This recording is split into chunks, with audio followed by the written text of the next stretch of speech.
ಎಲ್ರಿಗೂ ನಮಸ್ಕಾರ. ನೀವು ನೋಡ್ತಾ ಇದ್ದೀರಾ ಟಿವಿ ವಿಕ್ರಮ. ನಾನು ಮುಮ್ತಾಜ್ ಅಬ್ದುಲ್ ನೆಲ್ಲಡ್ಕ. ವೀಕ್ಷಕರೇ, ಸಂಸತ್ತಿನ ಚಳಿಗಾಲದ ಅಧಿವೇಶನದ ಒಂದು ವಿಡಿಯೋ ಹೊರ ಬರುತ್ತೆ. ಈ ವಿಡಿಯೋದಲ್ಲಿ ರಾಹುಲ್ ಗಾಂಧಿ ಅವರು ನಿಂತ್ಕೊಂಡಿರ್ತಾರೆ. ಕಾಂಗ್ರೆಸ್ ಅಧ್ಯಕ್ಷರಾದಂತಹ ಮಲ್ಲಿಕಾರ್ಜುನ ಖರ್ಗೆ ಅವರು ಕೂಡ ನಿಂತ್ಕೊಂಡಿರ್ತಾರೆ. ಕಾಂಗ್ರೆಸ್ನ ಮಾಜಿ ಅಧ್ಯಕ್ಷೆ ಸೋನಿಯಾ ಗಾಂಧಿ ಅವರು ಕೂಡ ನಿಂತ್ಕೊಂಡಿರ್ತಾರೆ. ಎಲ್ಲಾ ಕಾಂಗ್ರೆಸ್ ಸಂಸದರು, ವಿರೋಧ ಪಕ್ಷದ ನಾಯಕರು ಎಲ್ಲರೂ ಮೋದಿಜಿ ಸರ್ಕಾರದ ವಿರುದ್ಧ ಘೋಷಣೆಗಳನ್ನು ಕೂಗ್ತಾ ಇದ್ರು. SIR ವಿರುದ್ಧ ಘೋಷಣೆಗಳನ್ನು ಕೂಗ್ತಾ ಇದ್ರು. ಆ ಸಮಯದಲ್ಲಿ ಮಲ್ಲಿಕಾರ್ಜುನ ಖರ್ಗೆ ಅವರು ತಮ್ಮ ಕೈಯಲ್ಲಿ ಒಂದು ಫಲಕವನ್ನ ಹಿಡ್ಕೊಂಡು ನಿಂತಿರ್ತಾರೆ. ಒಂದು ಪೋಸ್ಟರ್ ಅನ್ನು ಹಿಡ್ಕೊಂಡು ನಿಂತಿದ್ರು. ಅದರಲ್ಲಿ ಏನಿತ್ತು? ದಲಿತರು, ಅಲ್ಪಸಂಖ್ಯಾತರು, ಅದೇ ರೀತಿ ಹಿಂದುಳಿದ ವರ್ಗದವರ ಮತಗಳನ್ನ ಕಟ್ ಮಾಡ್ತಾ ಇದ್ದಾರೆ, ಅಂದ್ರೆ SIR ಮೂಲಕ ಮೋದಿಜಿ ಅವರು ಅವುಗಳನ್ನ ತೆಗಿತಾ ಇದ್ದಾರೆ ಅಂತದ್ರಲ್ಲಿ ಬರ್ಕೊಂಡಿತ್ತು. ಅವರ ಪಕ್ಕದಲ್ಲೇ ಸೋನಿಯಾ ಗಾಂಧಿ ಅವರು ಕೂಡ ನಿಂತಿದ್ದಾರೆ. ಅವರು ಕೂಡ ಪಾಪ ಘೋಷಣೆಗಳನ್ನೇನೋ ಕೂಗ್ತಾ ಇದ್ರು. ತಮ್ಮ ವಿರೋಧ ಪಕ್ಷದ ಸಂಸದರಿಗೆ ಆ ಮೂಲಕ ಒಂದು ಬೆಂಬಲವನ್ನು ನೀಡ್ತಾ ಇದ್ರು. ಆದ್ರೆ ರಾಹುಲ್ ಗಾಂಧಿ ಅವರು ಏನ್ ಮಾಡ್ತಾ ಇದ್ರು? ಲೋಕಸಭೆಯಲ್ಲಿ ವಿರೋಧ ಪಕ್ಷದ ನಾಯಕರು, ಇಡೀ ವಿರೋಧ ಪಕ್ಷದ ಜವಾಬ್ದಾರಿಯನ್ನು ಹೊತ್ಕೊಂಡಿರುವಂತಹ ಮನುಷ್ಯ, ಇಡೀ ವಿರೋಧ ಪಕ್ಷದ ಧ್ವನಿ ಆಗಬೇಕಾದಂಥವ್ರು ಯಾರು? ಮಿಸ್ಟರ್ ರಾಹುಲ್ ಗಾಂಧಿ. ಇದೇ ವ್ಯಕ್ತಿ ಸಂಸತ್ತಿನ ಒಳಗೆ ಹೋಗಿ ಕೇಂದ್ರ ಸರ್ಕಾರ ಆಗಿರಬಹುದು, ಲೋಕಸಭಾ ಸ್ಪೀಕರ್ ಆಗಿರಬಹುದು, ಈ ಸಂಸತ್ ಆಗಿರಬಹುದು, ವಿರೋಧ ಪಕ್ಷಕ್ಕೆ ಅಥವಾ ರಾಹುಲ್ ಗಾಂಧಿಗೆ ಮಾತನಾಡೋದಕ್ಕೆ ಅವಕಾಶವನ್ನು ಕೊಡ್ತಾ ಇಲ್ಲ ಅನ್ನುವಂತಹ ಸೀರಿಯಸ್ ಎಲಿಗೇಷನ್ ಅನ್ನು ಮಾಡ್ತಾ ಇರ್ತಾರೆ. ಆದ್ರೆ ಅದೇ ರಾಹುಲ್ ಗಾಂಧಿ ಸಂಸತ್ತಿನ ಹೊರಗೆ ಎಲ್ಲರೂ ಪ್ರತಿಭಟನೆ ಮಾಡ್ತಾ ನಿಂತಿದ್ರೆ ಈ ಮನುಷ್ಯ ಏನ್ ಮಾಡ್ಬೇಕು ಹೇಳಿ? ಆ ಪ್ರತಿಭಟನೆ ಉದ್ದೇಶ ಅವರಿಗೆ ಬಿಟ್ಟಿರುವಂತದ್ದು ಬಿಡಿ. ಆದ್ರೆ ಒಬ್ಬ ನಾಯಕನಾಗಿ ಅಲ್ಲಿ ಅವರ ಜೊತೆಗೆ ಸೇರ್ಕೊಂಡು ರಾಹುಲ್ ಗಾಂಧಿ ಕೂಡ ಪ್ರತಿಭಟನೆಯನ್ನ ಮಾಡಬೇಕಾಗಿತ್ತು. ಆದ್ರೆ ರಾಹುಲ್ ಗಾಂಧಿ ಅವರು ತಮ್ಮ ಕೈಯಲ್ಲಿ ಫೋನ್ ಅನ್ನ ಹಿಡ್ಕೊಂಡು ಅದರಲ್ಲೇ ಬ್ಯುಸಿ ಆಗ್ಬಿಟ್ಟಿದ್ರು.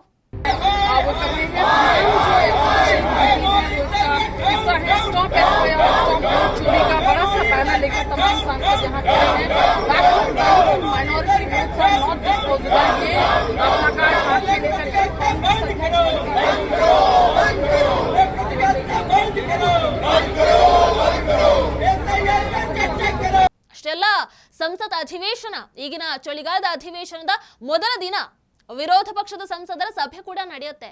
ಆ ಸಭೆಯಲ್ಲೂ ಕೂಡ ರಾಹುಲ್ ಗಾಂಧಿ ಮೊಬೈಲ್ ಹಿಡ್ಕೊಂಡು ಅದರಲ್ಲೇ ಬ್ಯುಸಿ ಆಗಿದ್ರು. ಎಂತಹ ಮಜಾ ನೋಡಿ.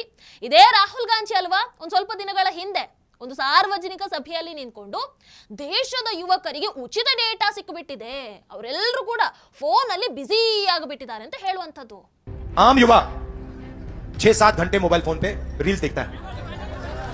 6-7 घंटे यूं देखता रहेगा. Reel reel reel.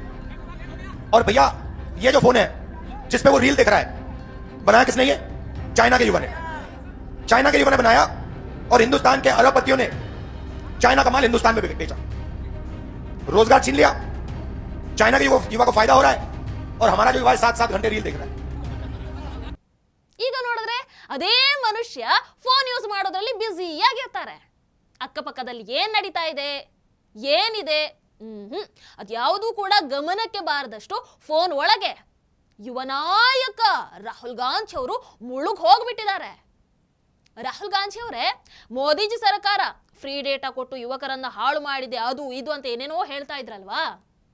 ಅದೇ ಯುವ ಶಕ್ತಿ 19 ವರ್ಷದ ಯುವಕ, ನೀವು ಯಾವಾಗ್ಲೂ ಬಾಯ್ ಪಡ್ಕೊಳ್ತಾ ಇರ್ತೀರಲ್ವಾ ಜನ್ಸಿ ಜನ್ಸಿ ಜನ್ಸಿ ಅಂತ. ಎಸ್, ಅದೇ ಜನ್ಸಿ ಕಿಡ್, ಅದೇ ಜನ್ಸಿ ಯುವಕ ಇವತ್ತು ಯಜುರ್ವೇದದಲ್ಲಿ ಪಾರಾಯಣವನ್ನ ಮಾಡಿ ರೆಕಾರ್ಡ್ ಅನ್ನ ಮಾಡಿದ್ದಾರೆ. ಗೊತ್ತಿದೆಯಾ ನಿಮಗೆ? ಎಸ್, ಇದು ಒಂದು ಕಥೆ. ಆದ್ರೆ ಇದೇ ಘಟನೆಗೆ ಸಂಬಂಧಿಸಿದಂತಹ ಇನ್ನೊಂದು ಕಥೆ ಇದೆ. ಏನು? ಒಂದಷ್ಟು ದಿನಗಳ ಹಿಂದೆ ಮಲ್ಲಿಕಾರ್ಜುನ ಖರ್ಗೆ ಅವರಿಗೆ ಸಂಬಂಧಿಸಿದಂತಹ ಒಂದಷ್ಟು ಸುದ್ದಿಗಳನ್ನ ನೀವು ನೋಡಿರ್ತೀರಾ. ಕಾಂಗ್ರೆಸ್ ಪಕ್ಷದ ಒಳಗೆ ಒಬ್ಬ ದಲಿತ ನಾಯಕ ಖರ್ಗೆ ಅಂತಹ ನಾಯಕರಿಗೆ ಯಾವ ರೀತಿ ಅವಮಾನ ಮಾಡಲಾಗ್ತಾ ಇದೆ ಅನ್ನೋದಕ್ಕೆ ಸಂಬಂಧಪಟ್ಟಂತಹ ಒಂದಷ್ಟು ನ್ಯೂಸ್ಗಳು ಪದೇ ಪದೇ ಬರ್ತಾ ಇದ್ವು. ಖರ್ಗೆ ಅವರು ಇಷ್ಟ ಇಲ್ಲದಿದ್ರು ಕೂಡ ಮಾಧ್ಯಮದ ಮುಂದೆ ಹೋಗಿ ಗಾಂಧಿ ಕುಟುಂಬವನ್ನ ಹೈಕಮಾಂಡ್ ಅಂತ ಹೇಳ್ತಾ ಇದ್ರು. ಒಂದು ಲೆಕ್ಕದಲ್ಲಿ ಅದು ನಿಜಾನೇ ಬಿಡಿ. ಪಾಪ ಇವರು ಹೆಸರಿಗೆ ಮಾತ್ರ ಅಧ್ಯಕ್ಷರು, ರಿಮೋಟ್ ಯಾವತ್ತಿದ್ರು ಕೂಡ ಅದು ಗಾಂಧಿ ಕುಟುಂಬದ ಕೈಯಲ್ಲೇ ಇರುವಂಥದ್ದು.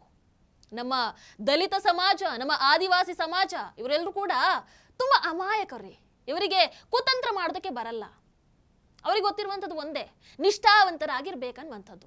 ಹಾಗಾಗಿ ಮಲ್ಲಿಕಾರ್ಜುನ ಖರ್ಗೆ ಅವರು ಕಾಂಗ್ರೆಸ್ಸಿನ ರಾಷ್ಟ್ರಾಧ್ಯಕ್ಷರಾಗಿದ್ರು ಕೂಡ ಅವರಿಗೆ ಗಾಂಧಿ ಕುಟುಂಬ ಏನ್ ಹೇಳುತ್ತೋ ಪಾಪ ಅವರು ಅದನ್ನೇ ಮಾಡುವಂಥದ್ದು. ಗಾಂಧಿ ಕುಟುಂಬ ಹಿಂದೂಗಳ ವಿರುದ್ಧ ಮಾತಾಡಬೇಕು ಅಂತ ಆದೇಶವನ್ನು ಕೊಟ್ರೆ ಪಾಪ ಅವರು ಹಿಂದೂಗಳ ವಿರುದ್ಧ ಮಾತಾಡ್ಬಿಡ್ತಾರೆ. ಅದಕ್ಕೆ ಕರ್ನಾಟಕದ ಮುಖ್ಯಮಂತ್ರಿ ಯಾರಾಗ್ತಾರೆ ಅಂತ ಕೇಳಿದಾಗ ಮಲ್ಲಿಕಾರ್ಜುನ ಖರ್ಗೆ ಅವರು ಹಿಂದೂ ಮುಂದೆ ನೋಡದೆ ಹೈಕಮಾಂಡ್ ನಿರ್ಧಾರ ಮಾಡ್ಬಿಡ್ತಾರೆ ಅನ್ನುವಂಥ ಮಾತನ್ನ ಹೇಳ್ತಾರೆ. ಆ ವಿಡಿಯೋ ತುಂಬಾ ವೈರಲ್ ಆಗಿಬಿಡುತ್ತೆ. ಪ್ರಶ್ನೆಗಳು ಶುರು ಆಗ್ಬಿಟ್ವು. ಕಾಂಗ್ರೆಸ್ ಪಕ್ಷ ದೇಶವನ್ನ ಯಾವ ರೀತಿ ಮೂರ್ಖರನ್ನಾಗಿಸ್ತಾ ಇದೆ, ಅಧ್ಯಕ್ಷರಾಗಿ ಖರ್ಗೆ ಅವರನ್ನ ನಾಮಕಾವಸ್ಥೆಗೆ ಮಾತ್ರ ಇಟ್ಕೊಂಡಿದೆ. ಆದ್ರೆ ಇವತ್ತಿಗೂ ಕೂಡ ಸೋನಿಯಾ ಗಾಂಧಿ, ರಾಹುಲ್ ಗಾಂಧಿ, ಪ್ರಿಯಾಂಕಾ ಗಾಂಧಿ ಇವರುಗಳೇ ಇಡೀ ಕಾಂಗ್ರೆಸ್ ಅನ್ನ ನಡೆಸ್ತಾ ಇದ್ದಾರೆ ಅನ್ನುವಂತಹ ಸತ್ಯ ಆ ಮೂಲಕ ಎಲ್ರಿಗೂ ಗೊತ್ತಾಯ್ತು. ಬಹಳ ದೊಡ್ಡ ಚರ್ಚೆ ಆಯ್ತು ಆ ವಿಚಾರವಾಗಿ. ನನಗೆ ಭಾಳ ಬೇಜಾರಾಗಿದೆ. ಯಾಕಂದರೆ ಯಾವ ವಿಷಯ ಇಲ್ಲದೆ ನಾನು ಏನಾದರೂ ಹೇಳಿದರೆ ಚೆನ್ನಾಗಿರೋದಿಲ್ಲ.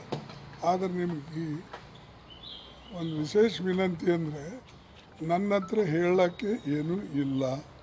ಮತ್ತು ನಾನು ದಯವಿಟ್ಟು ಯಾವ ವಿಚಾರದಲ್ಲೂ ಕೂಡ ಇದ್ರ ಬಗ್ಗೆ ಏನು ಈಗ ನಡೆದಂಥ ವಿದ್ಯಮಾನ ಬಗ್ಗೆ ಹೇಳ್ತಕ್ಕ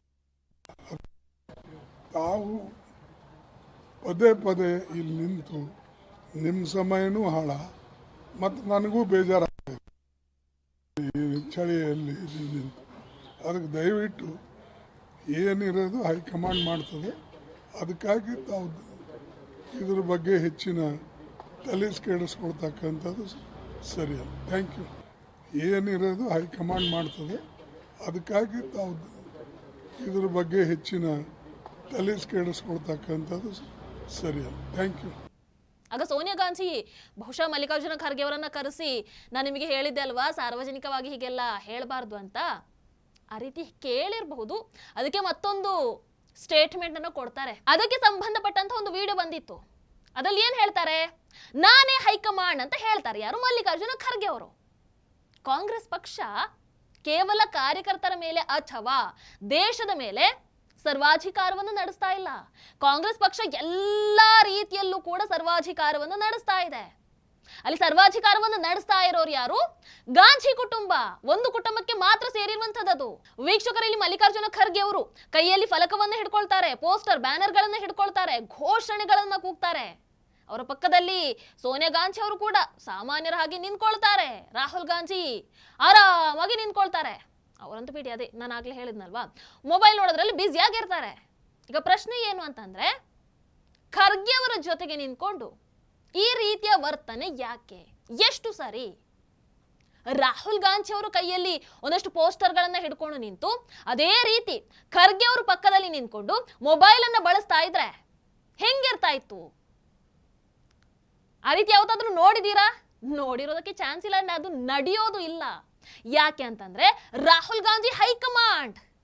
ರಾಹುಲ್ ಗಾಂಧಿ ರಾಜಮನೆತನದವರು. ರಾಹುಲ್ ಗಾಂಧಿ ಅವರ ತಂದೆ ಪ್ರಧಾನಮಂತ್ರಿ ಆಗಿದ್ದಂಥವ್ರು.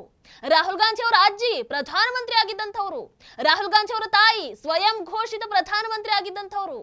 ರಾಹುಲ್ ಗಾಂಧಿ ಈಗ ಸ್ವತಃ ಪ್ರಧಾನಮಂತ್ರಿ ಸುಖವನ್ನ ಅನುಭವಿಸ್ತಾ ಇರುವಂಥವ್ರು.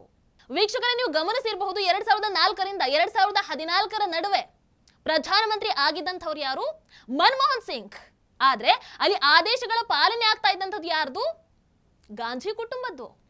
ಪ್ರಧಾನಮಂತ್ರಿಗಳ ಸರ್ಕಾರಗಳ ಬಿಲ್ಗಳನ್ನ ಇವ್ರು ಹರಿದು ಹಾಕ್ತಾ ಇದ್ರು. ಆದ್ರೆ ಇವ್ರುಗಳ ಮೇಲೆ ಯಾವ್ದಾದ್ರು ಕ್ರಮವನ್ನ ಕೈಗೊಂಡಿದ್ರಾ?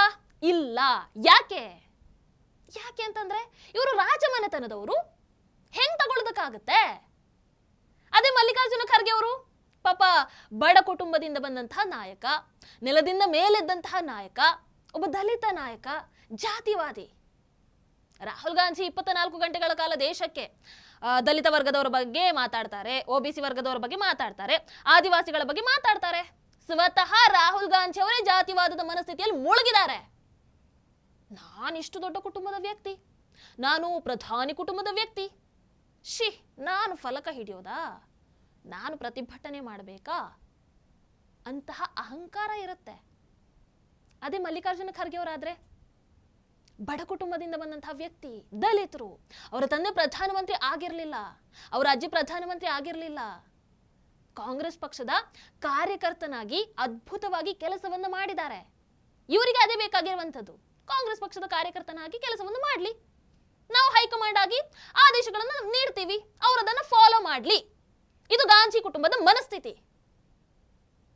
ಇಲ್ಲ ಅಂತಂದ್ರೆ ಕನಿಷ್ಠ ಕನಿಷ್ಠ ಮಲ್ಲಿಕಾರ್ಜುನ ಖರ್ಗೆ ಅವರ ವಯಸ್ಸಿಗಾದ್ರೂ ಮರ್ಯಾದೆನೂ ಕೊಡ್ಬೇಕಲ್ವಾ? ನಿಮಗೆ ನೆನಪಿದ್ಯಾ, ಒಂದಷ್ಟು ದಿನಗಳ ಹಿಂದೆ ಕಾಂಗ್ರೆಸ್ ಅಧ್ಯಕ್ಷರು ಬೆಂಗಳೂರಲ್ಲಿ ಅನಾರೋಗ್ಯಕ್ಕೆ ಒಳಗಾಗಿದ್ದಾಗ ಗಾಂಧಿ ಕುಟುಂಬದ ಒಬ್ಬ ಸದಸ್ಯರು ಕೂಡ ಅವರನ್ನು ನೋಡೋದಕ್ಕೆ ಆಸ್ಪತ್ರೆಗೆ ಬರಲಿಲ್ಲ. ಆದರೆ ಪ್ರಧಾನಮಂತ್ರಿ ನರೇಂದ್ರ ಮೋದಿಜಿಯವರು ಕರೆ ಮಾಡಿ ಆರೋಗ್ಯವನ್ನು ವಿಚಾರಿಸ್ಕೊಳ್ತಾರೆ. ಅದು ಮೋದಿಜಿಯವರ ದೊಡ್ಡ ಗುಣ. ರಾಹುಲ್ ಗಾಂಧಿ ಅವರೇ, ಮಲ್ಲಿಕಾರ್ಜುನ ಖರ್ಗೆ ಅವರು ಭಾರತದವರು, ಭಾರತದ ಬೇರುಗಳನ್ನು ಹೊಂದಿರುವಂತಹ ಸಮಾಜದಿಂದ ಬಂದಂಥವರು. ಆದರೆ ಸೋನಿಯಾ ಗಾಂಧಿ ಅವರು ಭಾರತದವರು ಅಲ್ಲ. ಹಾಗಂತ ಮಲ್ಲಿಕಾರ್ಜುನ ಖರ್ಗೆ ಅವರು ಕಾಂಗ್ರೆಸ್ ಪಕ್ಷದಲ್ಲಿ ಇರೋದು ತಪ್ಪು ಅಂತ ಹೇಳ್ತೀರಾ? ತಪ್ಪಲ್ಲ. ಮಲ್ಲಿಕಾರ್ಜುನ ಖರ್ಗೆ ಅವರ ತಪ್ಪು ಏನಂತಂದ್ರೆ, ಅವರ ತಂದೆ ತಾತಂದಿರು ಪ್ರಧಾನಮಂತ್ರಿ ಆಗಿರಲಿಲ್ಲ ನೋಡಿ, ಅದು ತಪ್ಪು. ಹೌದಲ್ವೋ? ನೀವೇನಂತೀರಾ? ಕಮೆಂಟ್ ಮಾಡಿ ತಿಳಿಸಿ. ನಮಸ್ಕಾರ. ಟಿವಿ ವಿಕ್ರಮ, ದೇಶ ನಿಮ್ಮ ಕೈಯಲ್ಲಿ. ಈ ಕಾರ್ಯಕ್ರಮ ನಿಮಗೆ ಇಷ್ಟ ಆಗಿದ್ದಲ್ಲಿ ಲೈಕ್, ಶೇರ್ ಹಾಗೂ ಕಮೆಂಟ್ ಮಾಡಿ. ಟಿವಿ ವಿಕ್ರಮದ ಕಾರ್ಯಕ್ರಮಗಳನ್ನು ನಿರಂತರವಾಗಿ ವೀಕ್ಷಿಸಲು ಸಬ್ಸ್ಕ್ರೈಬ್ ಮಾಡಿ, ಬೆಲ್ ಐಕನ್ ಒತ್ತಿ.